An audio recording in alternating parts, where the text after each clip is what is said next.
नमस्कार, बहुत स्वागत है आप सभी का। मैं हूं सुशांत सिन्हा। आज धुरंधर मूवी की बात करने वाला हूं, जिसकी चर्चा हर तरफ है और एक पूरा इकोसिस्टम से लेकर पाकिस्तान तक में इस फिल्म ने आग लगा। क्यों ऐसा फिल्म में ऐसा क्या दिखा दिया कि इनको आग लग गई, आपने कई लोगों से सुना होगा। लेकिन आज कुछ बातें आपको बताऊंगा जो आपको भी सोचने पर मजबूर कर देंगी कि ये सब हमें पहले से क्यों नहीं पता, क्यों ये बातें हमसे छुपाई गई। और जब इस फिल्म की बात करता हूं, देखिए ये एक फिल्म नहीं है, मैं कोई रिव्यू नहीं कर रहा हूं फिल्म का, फिल्म अच्छी है बुरी है, आप खुद देखिए, आपको खुद पता चलेगा फिल्म अच्छी है बुरी है, अपने हिसाब से तय। लेकिन फिल्म ने जो दिखाया है वो इतना सच के करीब है, और कई बार तो सच है, क्योंकि हम पत्रकार हैं, हमको तो कई चीजें पता रहती हैं। आज इस वीडियो को देखने के बाद आपको पता चलेगा कि इस देश के लिए नरेंद्र मोदी ने किया क्या है, जिसकी उन्हें कई बार उतना क्रेडिट भी नहीं मिलता, लोग समझ नहीं पाते। लेकिन नरेंद्र मोदी ने कैसे इस देश को सुरक्षित रखा हुआ है, आज इस वीडियो से आपको पता चलेगा। क्योंकि इस फिल्म की देखिए बॉक्स ऑफिस पे 6 दिन में 270 करोड़ की कमाई बहुत सारे लोगों को आग लगा रही है, क्योंकि वो जितना हंगामा कर रहे हैं उतना पब्लिक देखने जा रही है। इस फिल्म में ऐसा क्या है भाई जो इतना कमा रही है, इतना लोग देखने के लिए उतावले हुए जा रहे हैं। लेकिन इस फिल्म की बात करूं उससे पहले मैं आपको अजीत डोभाल, जिनका किरदार माधवन ने निभाया इस फिल्म में, राष्ट्रीय सुरक्षा सलाहकार अजीत डोभाल, उनका एक बयान सुनाना चाहता हूं, जो उन्होंने कहा था कि जब वो कांधार वाले प्लेन हाईजैक के मामले में अंदर गए थे, तो उन्होंने इस फिल्म में दिखाया गया है कि वो बात करते हैं हाईजैकर से और लोगों से। तो हाईजैकर उनसे कहता है कि हिंदू ना बहुत डरी हुई कौम है, और ये बात ना आपको एकदम अंदर तक लगती है, क्योंकि ये यही मानते हैं कि हिंदू बहुत डरी हुई कौम है, और इसलिए कई चीजें ऐसी होती हैं जो हिंदुओं के साथ नहीं होनी चाहिए। दूसरी बात अजीत डोभाल ने जो कही है, खुले मंच से कही है, एक बार उसको सुनिए, फिर आपको बताता हूं ये क्यों बहुत इंपॉर्टेंट बात है। हमेशा हिंदुस्तान के लोगों ने साथ नहीं दिया देश का। हिंदुस्तानियों को हराया है तो हमेशा हिंदुस्तान के लोगों ने साथ नहीं दिया देश का, और दर्द है तो केवल इसी बात का। हिंदुस्तानियों को हमेशा हिंदुस्तानियों की वजह से हारना पड़ा। वो कहते हैं ना, दरवाजे हमेशा अंदर से खुलते हैं। और इसलिए जब आप देखेंगे इस धुरंधर फिल्म को, तो आपको लगेगा कि यार इस देश के कैसे वो शानदार वीर हैं, जो रॉ के एजेंट हैं, जो इस देश की सुरक्षा के लिए अलग अलग देशों में और खास करके पाकिस्तान में देश के लिए जानकारी जुटाते हैं। और आप सोचिए, मैं कई बार सोचता हूं उन रॉ एजेंट्स को कैसा लगता होगा जो अलग अलग देश में गुमनामी में जिंदगी जी रहे हैं। उनको पता है कि पकड़े गए तो इतनी बुरी तरह से टॉर्चर किया जाएगा जिसका कोई हिसाब नहीं, और कोई नाम नहीं होने वाला, कोई चर्चा नहीं होने वाली उनकी, अगर कुछ बहुत शानदार भी कर रहे हैं, फिर भी देश के लिए करते हैं। और जब वो सोचिए बैठ के देखते होंगे कि कोई राहुल गांधी खड़े होकर कहते हैं कि भारत की इकोनॉमी डेड है, उस रॉ एजेंट पे क्या बीतती होगी कि मैं इन्हीं लोगों के लिए काम करता हूं, इनको सुरक्षित रखने के लिए। जब वो देखता होगा कि राहुल गांधी विदेश में जाके बताते हैं कि इस देश में कुछ बचा ही नहीं, मोदी ने जुडिशरी, मीडिया, फलाना ढिमकाना सब खत्म कर दिया, वोट चोर गद्दी छोड़ के नारे लगते हैं, उस रॉ एजेंट पे क्या बीतती होगी जो परिवार, बच्चे, बीवी सब छोड़कर, अपनी आइडेंटिटी छुपाकर इस देश को सुरक्षित रखने की लड़ाई लड़ रहा है। और फिर वो देखता होगा कि इन्हीं लोगों के लिए या इस सभी पक्ष के लिए मैं ये सब कर रहा हूं। लेकिन वो करता है, और क्यों करता है मैं आपको आज बताऊंगा।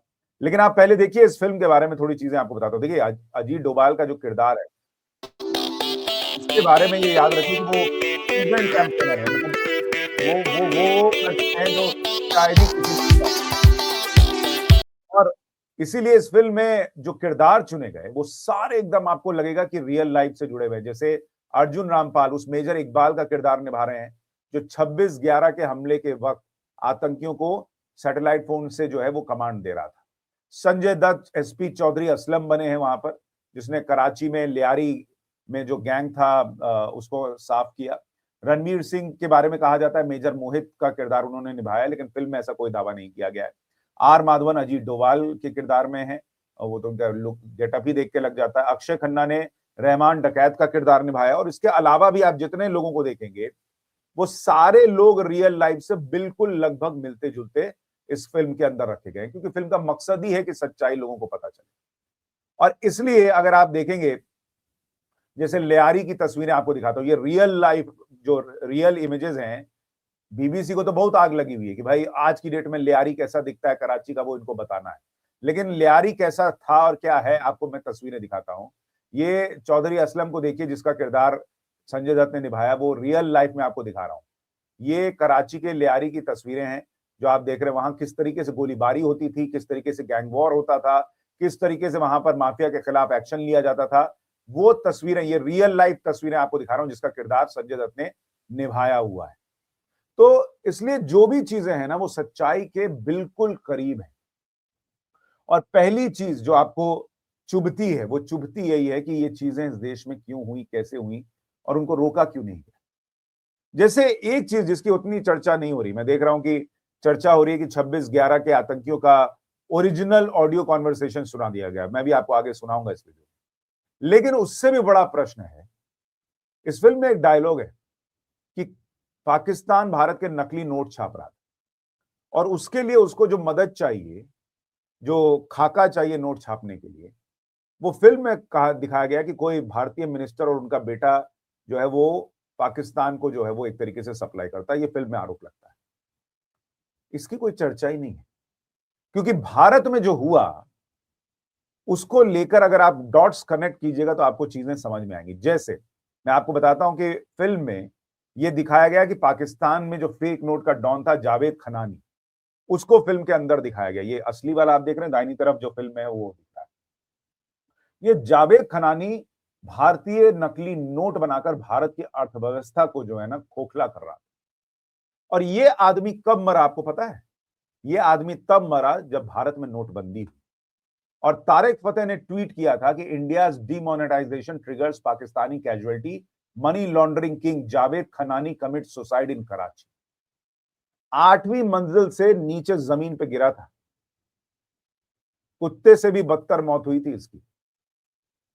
और जो लोग पूछते हैं कि मोदी ने आखिर नोटबंदी की क्यों, उनको देखना चाहिए, क्योंकि ये चीजें तो लोग चर्चा में लाते नहीं। लेकिन पाकिस्तान के लिए सोचिए कितना बड़ा झटका रहा होगा कि जो वहां फेक करेंसी का नेटवर्क चला रहा था, भारत को 1000 कट्स दे रहा था, वो खनानी आत्महत्या कर लेता है ऐसे ही। इसलिए मैं आपसे कह रहा हूं कि नरेंद्र मोदी ने जो किया है ना, उसका फुल क्रेडिट भी उनको कई बार नहीं मिलता है। और उनको ये नोटबंदी करनी क्यों पड़ी, आप देखिए किस तरह की बातें जो हैं वो सामने आई थी। और इसलिए मैंने कहा ये चीजें क्यों चर्चा में नहीं है कि former finance secretary asked to explain contract to currency paper supplier. और ये सप्लायर जो था वो 2012 में इसको जो है वो कॉन्ट्रैक्ट दे दिया गया था बिना किसी बिडिंग के। CBI books ex finance secretary Arvind Mayaram for alleged draft of currency notes, security thread. ये भी नरेंद्र मोदी के सत्ता में आने के बाद हुआ है। 2012 में supply of colour shift security thread जो होता है, उसको जो कंपनी बनाती थी डेलारू, उसको एक्सटेंशन दे दिया गया। और उसी पे जवाब मांगा किस बात का तुम दे दिए, जब ये कंपनी ऑलरेडी 2011 में ब्लैक लिस्ट थी। वो अजीत डोवाल ऐसे ही नहीं कह रहे हैं कि इस देश के अंदर जो हुआ है ना, वो चीजें अंदर से दरवाजे खुलते हैं हर बार बाहरियों के हमले के लिए। फॉर डेकेड्स, ये कंपनी कोई ऐसी छोटी मोटी कंपनी नहीं है boss. For decades the company was a major supplier of these sensitive materials to India too, but it has not been able to win the major contract since 2016. 2016 के बाद इसको कोई कॉन्ट्रैक्ट मोदी सरकार ने नहीं दिया। When its name cropped up in the Panama Papers with evidence that it had authorized a payment of 15% commission via its subsidiary company portals to its Indian agent for securing banknote contracts. आप सोचिए, Panama papers में इसका नाम आता है कि भारत में इसने 15% की रिश्वत खिलाई अपने एजेंट के जरिए। किसने खाई रिश्वत? किसी ने रिश्वत खा के कॉन्ट्रैक्ट दिया। आप सोचिए इस देश की सिक्के के लिए कितना बड़ा कंसर्न है कि आपकी करेंसी क्या होगी, कहां से सामान आएगा नहीं आएगा। वो भी जिस कंपनी को कॉन्ट्रैक्ट जा रहा है वो रिश्वत लेके जा रहा है। और नरेंद्र मोदी आते हैं तब जाके ये चीजें रुकती हैं। इसलिए इस फिल्म से लोगों को दिक्कत है कि भाई ये तो सब बाहर आ जाएगा। इसी तरीके से आप देखिए जो आरोप लगते हैं कि दरवाजे अंदर से खोले जाते हैं, प्रदीप सिंह वरिष्ठ पत्रकार है, उन्होंने एक कार्यक्रम में आरोप लगाया था कि ईरान और पाकिस्तान में भारत के कई रॉ एजेंट मारे गए थे IK गुजराल और हामिद अंसारी की वजह से। ये उन्होंने दावा किया था प्रदीप सिंह ने कि इन्होंने जो है कागज में लिख के पूरा लिस्ट ही दे दी थी कि भाई ये हमारे एजेंट है, बाद में सब मरा गए। इसी तरीके से एक दावा किया जाता है कि मोरारजी देसाई जब भारत के प्रधानमंत्री बने तो पाकिस्तान के परमाणु कार्यक्रम की जानकारी मिल गई थी। एजेंट ने कहा भाई हमको $10,000 चाहिए। वो डॉलर देना तो छोड़िए, उसके उन्होंने सीधा जो है वो पाकिस्तान में फोन लगा के पूछ लिया कि तुम लोग ये सब कर रहे हो। पाकिस्तान के कान खड़े हो गए, तुरंत ढूंढवाया, वो रॉ एजेंट पकड़ा गया और उसके बाद उसका क्या होगा आप सोचिए। तो इस तरह के तो लोग रहे हैं इस देश के अंदर बॉस। और इसलिए मैं कह रहा हूं कि धुरंधर जब आप देखने जाते हैं तो आपके मन में सवाल उठना चाहिए कि वो जो कहीं मर रहा है हमारे लिए, मरने को तैयार बैठा है हमारे लिए, क्या हम वो जिंदगी जी रहे हैं कि उसको गर्व हो कि यार मैं ऐसे लोगों के लिए अपनी जान की बाजी लगा रहा हूं, अपने परिवार को छोड़ के जो है वो यहां पड़ा हुआ हूं। क्योंकि जिस मायाराम पे आरोप लगा वो बाद में राहुल गांधी की रैली में नजर आ गए भारत जोड़ो यात्रा में, ये वही मायाराम। और कांग्रेस ने क्या कह दिया कि भाई मोदी ने डराने के लिए जो है इस तरह की चीजें की। हर चीज का यही तमाशा कि डराने के लिए मायाराम पे कर दिया, बाकियों पे क्यों नहीं किया। इसलिए ये फिल्म आपको अंदर तक झकझोर के रख देती है। इतना ही नहीं, इस फिल्म में जो आतंकी थे उनकी बातचीत भी सुनाई गई है, जिससे भी कई लोगों को दिक्कत है कि भाई आतंकियों के बारे में क्यों दिखा दिया।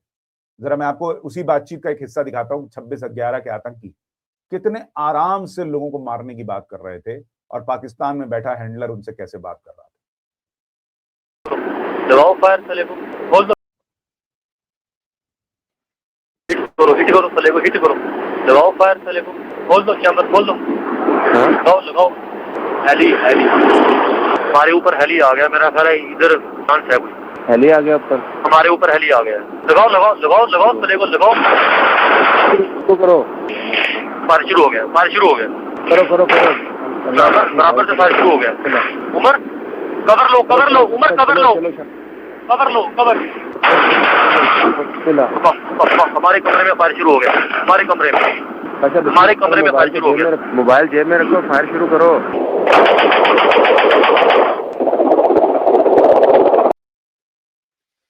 और इसलिए इन लोगों को इस फिल्म से दिक्कत हो रही है कि भारत कैसे आतंक के सामने कमजोर दिखता था और कैसे नरेंद्र मोदी ने घर में घुसकर ठोकने वाला देश बना दिया, उससे इनको दिक्कत हो रही है। ये फिल्म इसको स्टैब्लिश करती है। फिल्म में दिखाया गया है कि भाई वो मेजर इकबाल कह रहा है कि हमने सोचा था इतना बड़ा कुछ हुआ है 26/11 में, तुम तो करोगे, भारत के लोग कुछ करेंगे, लेकिन भारत तो कुछ कर ही नहीं पाया।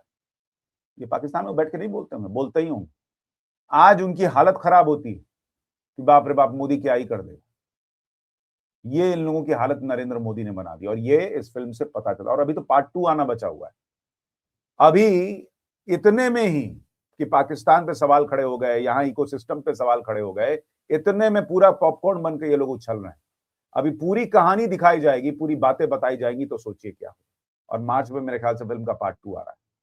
लेकिन ये फिल्में आपको याद दिलाती हैं कि इस देश को सलामत रखने के लिए कोई नरेंद्र मोदी, कोई दूसरा वहां रॉ का एजेंट, कोई अजीत डोभाल, ये सब लगे हुए हैं।